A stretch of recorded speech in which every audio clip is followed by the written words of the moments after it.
السلام علیکم ورحمۃ اللہ وبرکاتہ۔ آج بھی ایک بار پھر قاریانی ملتانی کا بیان لے کر حاضر ہوئے ہیں، جس کا عنوان ہے صدقہ اور خیرات دینے کا طریقہ۔ چلیے بیان کو شروع کرتے ہیں۔ سرکار مدینہ صلی اللہ علیہ وسلم کی اس حدیث کی تشریح عرض کی تھی جس حدیث پاک میں سرکار مدینہ صلی اللہ علیہ وسلم نے فرمایا کہ 7 قسم کے آدمی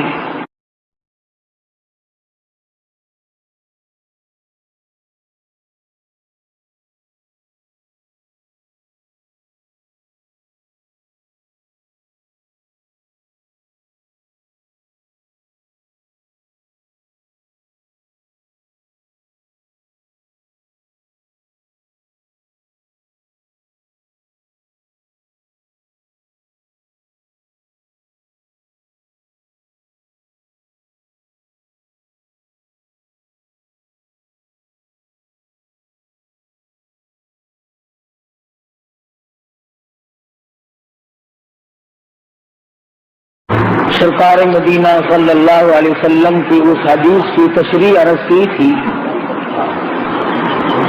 جس حدیث پاک میں سرکار مدینہ صلی اللہ علیہ وسلم نے فرمایا کہ 7 قسم کے آدمی عرش عظیم کی سائے میں چھاؤں میں آرام سے سکون سے ہوں گے۔ ان میں سے ایک چیز یہ بھی تھی، ان 7 آدمیوں میں سے ایک وہ بھی ہے کہ صدقہ اور خیرات اس طرح پہ کرے کہ دائیں ہاتھ سے دے تو بائیں کو پتہ نہ چلے۔ قرآن کریم نے دونوں چیزوں کی طرف صراحتاً وضاحت فرمائی ہے۔ ان تبدوا الصدقات فنعما ہی وَإِن تُخْفُوهَا وَتُؤْتُوهَا الْفُقَرَاءَ فَهُوَ خَيْرٌ لَكُمْ۔ فرمایا اگر تم صدقہ اور خیرات چھپا کر دو تو تمہارے لیے زیادہ بہتر ہے، اور اگر اعلانیہ دو تو تمہارے لیے پھر بھی بہتر ہے۔ چھپا کر دینے میں مصلحت یہ ہے کہ دوسروں کو پتہ نہ چلے۔ اللہ پاک اس عبادت سے بے انتہا خوش ہوتے ہیں جو صرف اللہ کو پتہ چلے۔ ایک حدیث میں ہے، فرمایا نبی کریم صلی اللہ علیہ وسلم نے کہ میدان حشر میں آواز لگے گی، کہاں ہیں وہ لوگ جو راتوں کو مجھے یاد کیا کرتے تھے؟ اعلان کیا جائے گا، آؤ نور والے ممبروں پہ بیٹھ جاؤ، تم اندھیروں میں مجھے یاد کیا کرتے تھے، آج نورانی ممبروں پہ بیٹھ جاؤ۔ ایک اور حدیث میں ہے، فرمایا نبی کریم صلی اللہ علیہ وسلم نے کہ جب آدمی چھپا کر کے کوئی عبادت کرتا ہے، مخفی عبادت کرتا ہے اور اللہ تعالیٰ سے اس کی قبولیت کی امید رکھتا ہے تو خداوند کریم اس سے بہت راضی ہوتے ہیں۔ الذین ينفقون اموالهم باللیل والنہار سرا وعلانیۃ فلہم اجرہم عند ربہم۔ دونوں چیزیں صاف ہیں۔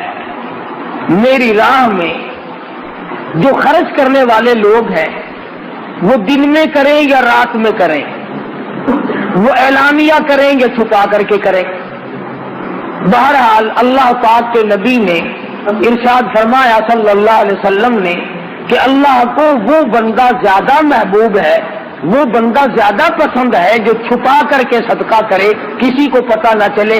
اس میں ایک فائدہ یہ ہے کہ آدمی ریاکاری سے بچ جاتا ہے، اور ریاکاری بہت بڑی بیماری ہے۔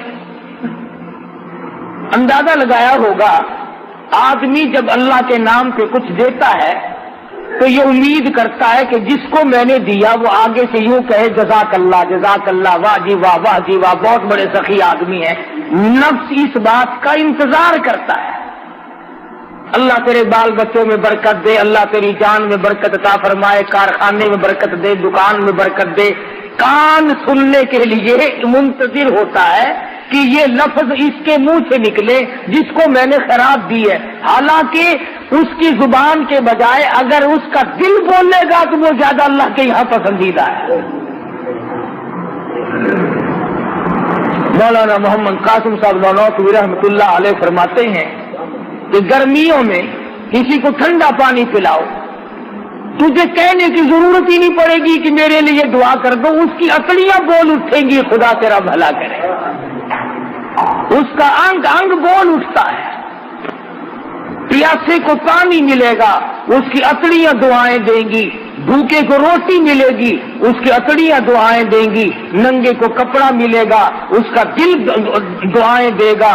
پریشان حال کی جب مدد کرو گے وہ تمہاری سامنے کہے یا نہ کہے، بلکہ بہتر یہ ہے کہ تو سویا ہوا ہو اور وہ تیرے لیے سر سجدے میں رکھ کر دعا کرے، یا اللہ فلاں بندے نے میرے ساتھ سلوک کیا تو اس کا بھلا کرے۔ سفیان ثوری رحمت اللہ علیہ کے ساتھ سلوک کرتا تھا یحییٰ برمکی، بادشاہ وقت تھا، 1000 روپیہ مہینہ دیا کرتا تھا اللہ والے کو خرچ کے لیے۔ سفیان ثوری رحمت اللہ علیہ تہجد کے وقت سر سجدے میں رکھ کر دعا کرتے کہ الہی یحییٰ برمکی نے میرے پیٹ کی کفالت کی، میری دنیا کی کفالت کی، میری دنیا کی ضروریات میں کام آیا، اور پروردگار عالم میں اس کے لیے دعا کرتا ہوں تو اس کی قبر کی کفالت فرما۔ سفیان ثوری رحمت اللہ علیہ جیسا ولی قطب اور ابدال زمانے کا دعا کرتا، الہی میدان حشر میں ولا تزر وازرۃ وزر اخری، جب کوئی کسی کی کام نہ آئے اور حالات یوں بن نکلے، یوم یفر المرء من اخیہ وامہ وابیہ وصاحبتہ وبنیہ، اما ابا بیوی اولاد کوئی بھی کسی کے کام آنے کے لیے تیار نہیں۔ سفیان ثوری رحمت اللہ علیہ سر سجدے میں رکھ کر دعا کرتے، الہی یحییٰ برمکی کی قیامت میں کفالت فرما۔ فرمایا الذین ينفقون اموالهم باللیل سرا وعلانیۃ فلہم اجرہم عند ربہم ولا خوف علیہم ولا ہم یحزنون۔ چھپا کر اللہ کے نام پہ خرچ کرو، اعلانیہ طور پر خرچ کرو، اللہ فرماتے ہیں اس کے لیے بہت بڑا اجر ہے، اور اس کو چاہیے کہ وہ اللہ کی ذات پر یقین کرے۔ مگر دوستو یہ سارے کا سارا معاملہ اپنے ہاتھ کے ساتھ لگا ہوا ہے۔ علماء کرام نے لکھا ہے کہ مدینے کا انصاری کھجوروں کی تجارت کرتا ہے، کھجور ہاتھ میں لیے ہوئے چل رہا ہے، آدھی کھجور کھا چکا ہے، آدھی باقی ہے۔ سائل نے سوال کر دیا، آدھی کھجور اس فقیر کو دے دی۔ چند دنوں کے بعد موت قریب آئی، وصیت کی وارثوں کو میرا سارا گودام اللہ کے نام پہ صدقہ کر دینا، میرے نام پہ اصالِ ثواب کر دینا۔ مرنے کے بعد لوگوں نے یوں ہی کر دیا۔ کسی نے خواب میں دیکھا، پوچھا بتا کیا گزری، کہنے لگا یہاں کا معاملہ بالکل نرالا ہے، یہاں کی کاروبار بالکل نرالے ہیں، اور کہنے لگا رب اکبر کی قسم جتنا اجر، جتنا ثواب، جتنی جزا مجھے آدھی کھجور کی ملی اتنا پورے گودام کا نہیں ملا۔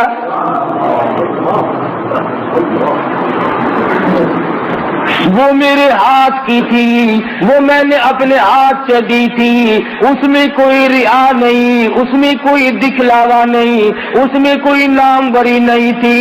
بعد میں آنے والے لوگوں نے منہ ملازے چکائے، تعلق داری کو چکایا، تم ہمارے یہاں کھایا کرتے ہو، ہم تمہارے یہاں کھاتے ہیں، ادلا بدلا کیا۔ کہتا خام میں رب اکبر کی قسم مجھے پورے گودام میں سے کچھ نہ ملا۔ فرمایا وَأَلَّيْسَ لِلْإِنسَانِ إِلَّا مَا سَعَى، نہیں ملتا آدمی کو مگر اس کے ہاتھوں کی کرتوت۔ تو امام الانبیاء صلی اللہ علیہ وسلم کے ایک ایک فرمان کو کہاں تک آدمی بیان کرے گا؟ پوری دنیا اس میں سما سکتی ہے۔ کالی کملی والے محمد کریم صلی اللہ علیہ وسلم نے فرمایا ایک وہ آدمی بھی عرش کے چھاؤں میں آئے گا، سائے میں جگہ ملے گی، جس نے اللہ کے نام پہ صدقہ کیا اور چھپا کے کیا،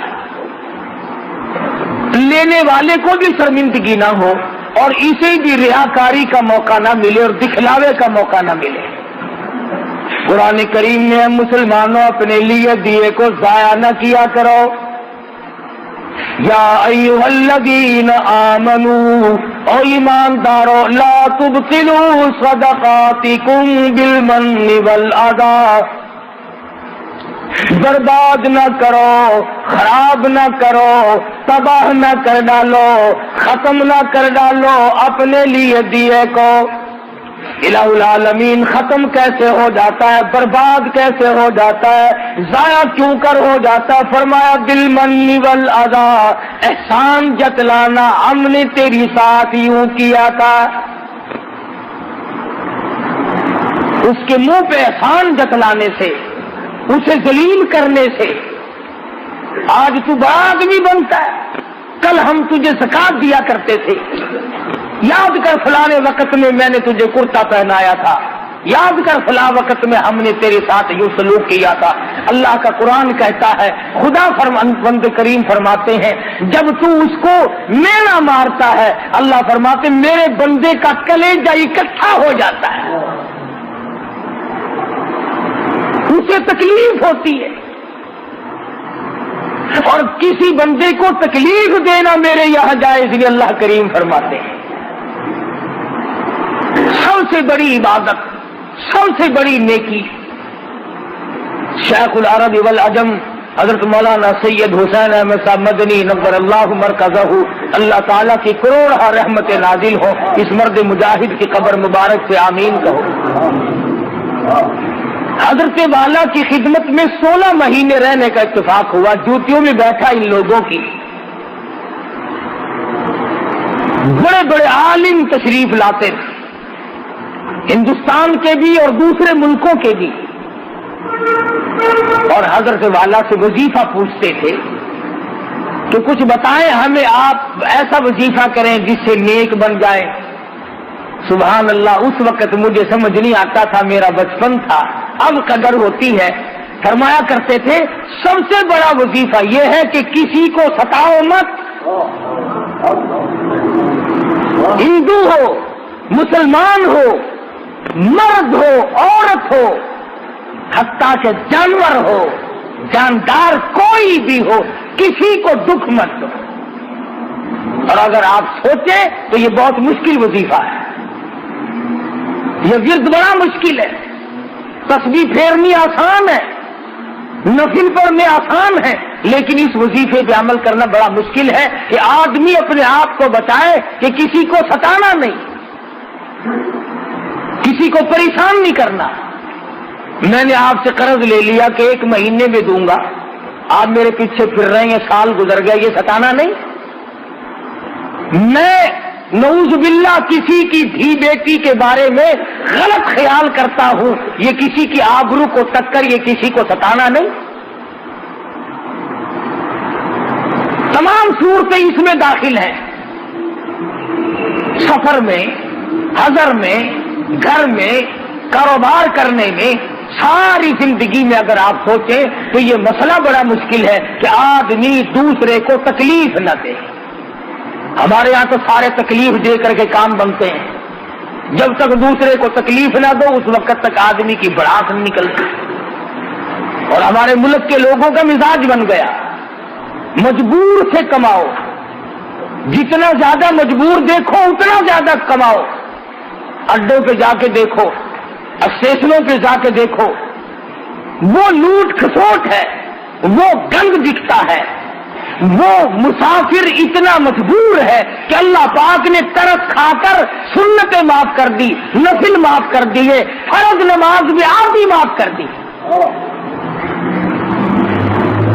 اللہ میاں جانتا تھا کہ سفر بڑی تکلیف دہ چیز ہے، مسافر پر اللہ میاں نے ترس کھا کر سنتیں معاف کر دی، نفل معاف کر دیے، آدھا فرض معاف کر دیا، مگر مسلمان کہتا ہے کہ ان مسافروں کی جیب کاٹو، ان مسافروں کو ننگا کر دو، ان مسافروں سے جو کچھ بھی ہے وہ یہیں پر کھینچ لو، کسی اسٹیشن پر جا کے دیکھ لو، تمام چیک کرنے والے لوگ مر گئے، قبروں میں چلے گئے۔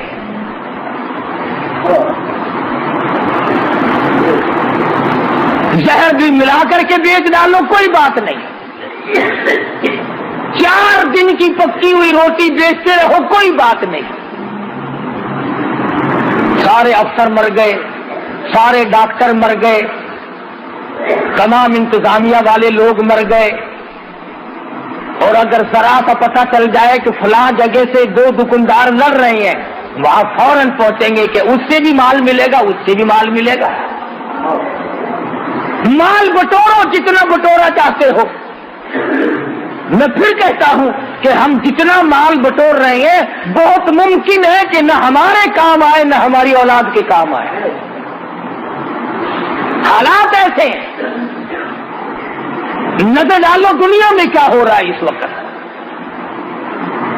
کسی زمانے میں لوگ مسافروں کی بڑی خدمت کیا کرتے تھے، بلکہ مشرکین مکہ کرتے تھے۔ ابو جہل اتنا بڑا کافر ہونے کے باوجود ستو پانی میں گھول کر چوک میں کھڑا ہو کر کے پلایا کرتا تھا لوگوں کو۔ امیہ بن خلف لوگوں کو پانی پلایا کرتا تھا۔ آج مسلمان سے پانی تو مانگ کر کے دیکھیں آپ، کون کسی کو پانی پلاتا ہے؟ اور تمام جنتی بنے پھرتے ہو۔ امام الانبیاء صلی اللہ تعالی علیہ وسلم نے ارشاد فرما دیا کہ 7 آدمیوں کو عرش عظیم کی چھاؤں میں جگہ ملے گی، ان میں سے ایک وہ بھی ہے جو مخفی طور پر صدقہ کرے، اللہ کی ذات جانے اور وہ جانے، کسی کو کوئی پتہ نہ چل سکے، بس اللہ تبارک و تعالیٰ کے نام پر وہ جو دے دیا اس کو دے کر کے بھول جائے۔ توحید-sunnah.com مالک بن دینار رحمت اللہ علیہ تشریف لے جا رہے ہیں، گزر رہے ہیں ایک علاقے سے، گزرتے گزرتے ایک جگہ پر لوگوں کا مجمع لگا ہوا دیکھا، فرمایا کیا بات ہے؟ پتہ چلا شہزادہ مکان بنانے کے لیے، محل بنانے کے لیے سنگ بنیاد رکھ رہا ہے، بہت بڑا محل تعمیر کرنا چاہتا ہے۔ مالک بن دینار رحمت اللہ علیہ نے شہزادے کو بلوا لیا، فرمایا شہزادے کیسا محل بنانا ہے؟ اس نے بتایا جی اس قسم کا نقشہ بنایا گیا ہے۔ فرمانے لگے کتنا خرچ ہوگا؟ شہزادہ کہنے لگا اس زمانے میں کہ 2 لاکھ ریال خرچ ہوں گے۔ مالک بن دینار رحمت اللہ علیہ فرمانے لگے بہت ممکن ہے کہ اس محل کے بنتے بنتے تیری موت آ جائے، بہت ممکن ہے یہ بن کر تیار ہو جائے پھر تیری موت آ جائے، تو اس میں رہائش بھی نہ رکھ سکے، تو اس کی چمک دھمک کو دیکھنے بھی نہ پائے، بہت ممکن ہے کچھ دنوں رہائش کرنے کے بعد افسوس کرتا ہوا اور حضرت کے ہاتھ ملتا ہوا دنیا سے چلا جائے۔ حضرت مالک بن دینار رحمت اللہ علیہ فرمانے لگے 2 لاکھ روپیہ مجھے دے دے، میں ایسے محل کا وعدہ کرتا ہوں جس میں تو داخل ہونے کے بعد کبھی نکلے گا نہیں۔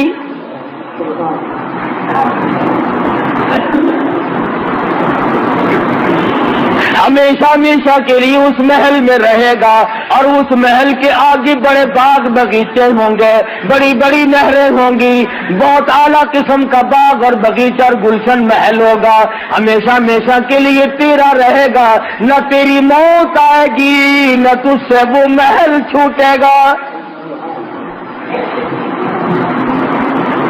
مسلمانوں میں یقین کا زمانہ تھا. شہزادہ کہنے لگا میں بالکل آپ کو سارا روپیہ دے دیتا ہوں، مگر ہمارے یہاں دستور ہے جب کوئی معاہدہ ہو، جب کوئی لین دین کیا جائے تو جان بین کے دستخط ہونی چاہیے، لکھ پڑھ ہونی چاہیے. مالک بن دینار رحمت اللہ علیہ نے کاغذ نکالا اور لکھ دیا میں اللہ پاک جل جلالہ کی طرف سے وعدہ کرتا ہوں شہزادے سے کہ جنت میں ایک محل ملے گا.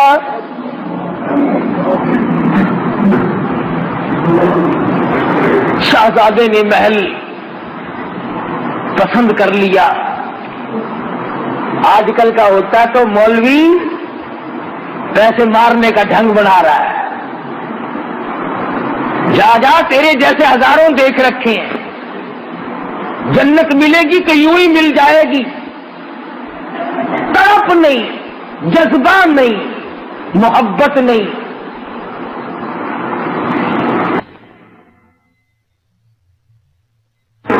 شہزادے نے 2 لاکھ روپیہ اٹھا کر کے مالک بن دینار رحمت اللہ علیہ کے حوالے کر دیا اور وہ لکھا ہوا کاغذ جو تھا وہ خود سنبھال لیا اور مکان بنانے کا ارادہ ترک کر دیا. وہ بھی اللہ والے تھے، یہ ہمارے زمانے جیسے تو تھے نہیں. مالک بن دینار رحمت اللہ علیہ نے اسی وقت اعلان کر دیا کہ جتنے فقیر، محتاج، یتیم، بیوہ، مساکین ہو آ جاؤ سارے. مالک بن دینار خیرات تقسیم کر رہا ہے. علماء نے لکھا ہے صبح سے لے کر شام تک مالک بن دینار رحمت اللہ علیہ کے پاس روزہ افطار کرنے کے لیے ایک کھجور بھی باقی نہ تھی. تمام کا تمام اللہ کے راہ میں خرچ کر دیا، سب لوگوں کو دے دیا. مرید کہنے لگا حضرت جی شام کا روزہ کس چیز سے افطارو گے؟ فرمایا تو نے اس وقت نہ بتایا، 1 ٹکا رکھ لیتے 2 کھجوریں آ جاتی.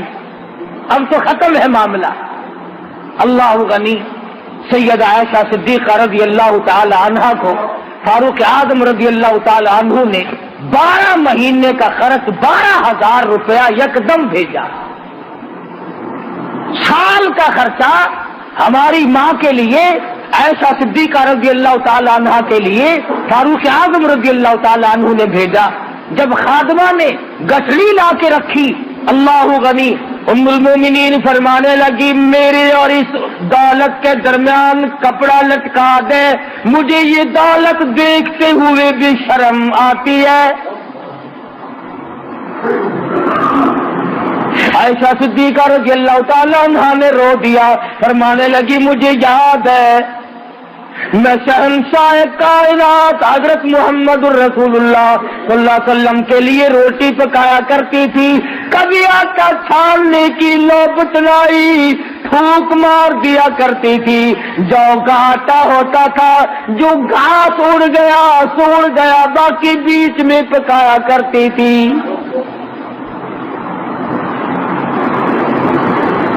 اور فرماتی ہے زیتون کے تیل کا ڈبہ گھر میں رکھا تھا، وہ ختم ہو چکا تھا، اس کی تل چھنڈ باقی تھی، نیچے ذرا سی گھاس باقی تھی، میل کچیل سا لگا ہوا تھا.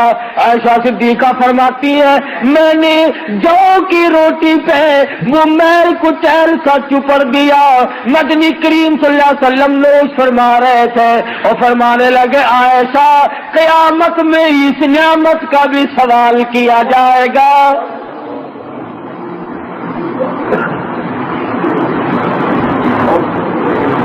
عائشہ فرماتی ہے مجھے دیکھتے ہوئے بھی شرم آتی ہے. میرے آقا نے بڑی تنگی کی زندگی بسر فرمائی. 3 دن کے فاقے، 4 دن کے عموماً فاقے جایا کرتے تھے. بحرین سے مال غنیمت آیا، سارا دن سرکار مدینہ صلی اللہ علیہ وسلم نے سونا چاندی تقسیم فرمایا، اور شام کو حال یہ ہے، ایسا فرماتی ہے حضور نے مجھ سے پوچھا گھر میں کوئی کھانے کی چیز ہے کہ نہیں، میں نے عرض کر دیا اللہ کا نام باقی ہے۔ ایسا فرماتی ہے سرکار مدینہ نے مجھ سے پوچھ کر بھوک کی حالت میں نیت باندھ لی۔ کس طرح سے زندگی گزاری ہے محمد مدنی صلی اللہ علیہ وسلم۔ دوسروں کے لیے سیم و زر و گوہر تقسیم ہو رہی ہیں، اور اپنا حال یہ ہے کہ چولہے میں آگ نہیں جلتی، کپڑا پورا نہیں ہے، اور پھر شکایت کبھی نہیں۔ اللہ میاں نے خود پوچھا اے میرے محبوب اگر آپ فرمائیں یہ احد پہاڑ سونے کا بنا دوں، جہاں آپ جایا کریں گے یہ آپ کے ساتھ ساتھ چلا کرے گا۔ عرض کیا او میرے پروردگار میں فقیری میں راضی ہوں، میں اس فقیری میں راضی ہوں صلی اللہ علیہ وسلم۔ تو ایسا صدیقہ فرماتی ہیں کہ مجھے یہ دولت اچھی نہیں لگتی، اس گٹڑی کو پرے لے جاؤ، میرے اور اس کے درمیان میں کپڑا لٹکا دو، اور خادمہ سے کہا جاؤ مدینے کی گلیوں میں اعلان کر دو آؤ محتاجو آؤ غریبو، آج ایسا صدیقہ خیرات بانٹ رہی ہے۔ 12 مہینے کا خرچ ہے، سال بھر کا خرچہ آیا ہے۔ فرماتی ہیں کہ عصر کے وقت تک تمام کا تمام تقسیم کر دیا ہے۔ خادمہ کہتی ہے شام کا وقت جب آیا عائشہ صدیقہ رضی اللہ تعالیٰ عنہ کے پاس روزہ افطار کرنے کے لیے کھجور کا دانہ کوئی نہیں، روٹی نہیں، کھانے پینے کی کوئی بھی چیز موجود نہیں۔ خادمہ کہنے لگی آپ نے کچھ تھوڑے سے 2-4 آنے رکھ لیے ہوتے، اب فاقے سے بیٹھی ہو، پانی پی کر بیٹھ گئی ہو، رو کے فرمانے لگی تو نہیں جانتی امام الانبیاء صلی اللہ علیہ وسلم کا یہی طرز عمل تھا، اور یہی حضور کی وصیت اور نصیحت ہے، جو دولت کی طرف پڑے گا آخرت برباد ہو جائے گی۔ مالک بن دینار رحمت اللہ علیہ نے لکھ کر کے دیا، دولت روپیہ پیسہ 2 لاکھ شہزادے سے لے لیا، سارے کا سارا دن بھر میں تقسیم کر دیا۔ تیسرے دن یا چوتھے دن، تیسرے چوتھے روز تہجد کے لیے مالک بن دینار رحمت اللہ علیہ جب مصلی پہ کھڑے ہونے لگے تو پیروں میں اندھیرے میں کاغذ لگا، سچا تیرا نبی سچا، تیرا خدا سچا، میں نے جنت میں اپنا محل پا لیا ہے، مجھے وہ محل مل گیا جس محل کے لیے تم نے وعدہ کیا تھا۔ بات ہے ساری یقین کی۔ تو حضور اکرم صلی اللہ علیہ وسلم نے جو ارشاد فرمایا کہ 7 آدمیوں میں سے ایک وہ بھی عرش عظیم کے سائے میں ہوگا، چھاؤں میں ہوگا، جو صدقہ اور خیرات چھپا کے کرتا ہے اور اس نیت سے کرتا ہے کہ بس اللہ جانے اور میں جانوں۔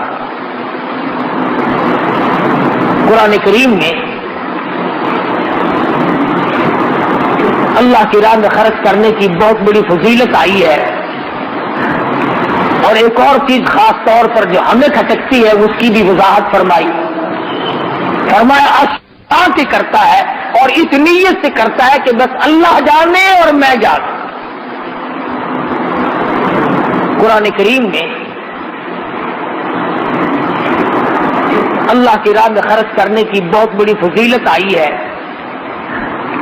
اور ایک اور چیز خاص طور پر جو ہمیں کھٹکتی ہے اس کی بھی وضاحت فرمائی۔ فرمایا الشیطان یعدکم الفقر، شیطان تمہیں یہ کہتا ہے کہ اگر تم نے یوں ہی لینے دینے کا سلسلہ جاری رکھا تو کل کو تم خود تنگ ہو جاؤ گے، کلاش ہو جاؤ گے، کنگال ہو جاؤ گے، تمہارے پاس کچھ نہیں رہے گا اگر تم نے یوں ہی سلسلہ جاری رکھا۔ الشیطان یعدکم الفقر ویأمرکم بالفحشاء. جب بھی تم اللہ کے نام پہ صدقہ کرو گے، خیرات کرنا چاہو گے، کسی مسکین اور محتاج کو دینا چاہو گے، کسی عزیز و اقربا یتیم بیوہ کے ساتھ سلوک کرو گے، کسی ہمسایہ قریب کے ساتھ سلوک کرو گے، شیطان تمہیں فوراً کہے گا تھوڑا دے تھوڑا دے. اگر یوں ہی تو دیتا رہا تو تو ننگا ہو جائے گا. اللہ میاں فرماتے ہیں شیطان کا یہ وعدہ ہے اور میں تجھے وعدہ دیتا ہوں واللہ یعدکم مغفرۃ منہ وفضلا. شیطان تجھے فقر کا وعدہ دیتا ہے، غریبی یاد دلاتا ہے، تو ننگا ہو جائے گا. مقابلے میں خدا وعدہ کرتا ہوں بخشش کا اور بڑھاوے کا، زیادتی کا. تو میرے نام پہ دیتا جا، میں بڑھاتا چلا جاؤں گا. واللہ یعدکم مغفرۃ منہ وفضلا.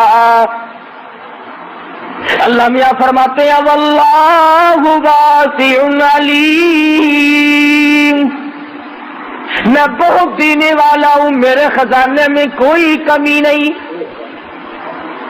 اللہ فرماتے ہیں میں اب دیکھوں گا، ایک طرف تو میرا وعدہ ہے، ایک طرف شیطان کا وعدہ ہے. میں دیکھوں گا اب تو میرا کہنا مانتا ہے، یہ شیطان کا کہنا مانتا ہے.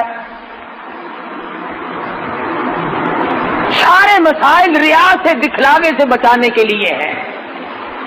امام غزالی رحمت اللہ علیہ نے اپنی کتاب میں لکھا ہے توحید-سنت.com کہ ایک جگہ پر ایک درخت تھا، لوگ اس کی پوجا کرنے لگے، لوگ اس کی پوجا کرنے لگے. جیسا کہ ہمارے ملک میں بھی رواج ہے، فلاں جگہ جو جانڈ ہے بڑا برکت والا ہے، فلاں پیپل بڑا برکت والا ہے، فلاں بڑ بڑا برکت والا ہے. لوگوں میں چرچا ہو نکلتا ہے، پھر ملک بھر سے عورت مرد اس کی زیارت کے لیے ٹوٹ پڑتے ہیں. امام غزالی رحمہ اللہ نے لکھا ہے کہ ایک جگہ پر ایک درخت تھا جس کی پوجا پاٹ شروع ہو گئی اور خوب چل پڑی. وہاں ایک عابد رہتا تھا، اللہ والا. اس کو جب پتا چلا تو وہ کلہاڑا لے کے چلا اس کو کاٹنے کے لیے کہ لوگ شرک کی بیماری میں پڑ گئے، تباہ ہو گئے، میں اس درخت کو ہی کاٹتا ہوں، نہ رہے گا بانس اور نہ بجے گی بانس، لہذا شرک بند ہو جائے گا. تو راستے میں شیطان آدمی کی شکل بنا کے ملا. وہ کہنے لگا صوفی جی کہاں چلے؟ نگس درخت کو کاٹوں گا جس پر لوگ منتیں مان رہے ہیں، شرک ہو رہا ہے خدا کی ذات کے سوا. کہنے لگا تیرا کیا بگڑتا ہے، تجھے کیا نقصان ہے؟ انہوں نے کہا اچھا شرک ہوتا رہے، میرا نقصان کوئی نہیں. مخلوق شرک میں مبتلا ہو کر تباہ ہوتی رہے، آخرت برباد ہو جائے، دنیا برباد ہو جائے، میں بیٹھا دیکھتا رہوں. تو شیطان میں اور اس ولی میں کشتی ہوئی، لڑ پڑے آپس میں. اللہ والے نے شیطان کو اٹھایا اور زمین پہ پٹک کے مارا اور چھاتی پہ چڑھ بیٹھا. شیطان کہنے لگا ذرا نیچے اتریو، ایک بات بتاؤں گا تجھے، ذرا نیچے اتر. اس نے کہا کیا بتا، تیرا کیا مطلب ہے کہ اس درخت کو کاٹوں گا شرک بند ہوگا، لوگ اللہ اللہ کریں گے؟ اس نے کہا بات سن، اگر تجھے اللہ ہی اللہ کرنی مقصود ہے اور لوگوں کا فائدہ مقصود ہے، تیرے تکیے کے نیچے 10 روپے روز ملا کریں گے، تو غریبوں کو تقسیم کریو، بھوکوں کا پیٹ بھرے گا، دعا کریں گے، کتنا فائدہ ہوگا. 10 روپے روز ملا کریں گے تیرے سرانے کے نیچے، مگر اس درخت کو نہ کاٹ. صوفی جی بیچارے آ گئے قابو. اس نے کہا بھی یہ کوئی کم نیکی تو نہیں، اور اس زمانے کے 10 روپے آج کے 10 روپے نہیں جو پھونک مارنے سے اڑ جائیں، کہ 10 روپے میں تو خدا جانے کتنوں کا پیٹ بھرے گا، کتنوں کو کپڑا پہناؤں گا، کتنوں کی دوا دارو کروں گا، کتنوں کی مشکل آسان ہوگی، درخت کاٹنے سے مجھے کیا ملے گا. صوفی جی کی سمجھ میں آئی، کلاڑا رکھا، مسلے پہ بیٹھ گئے. رات کو سوئے،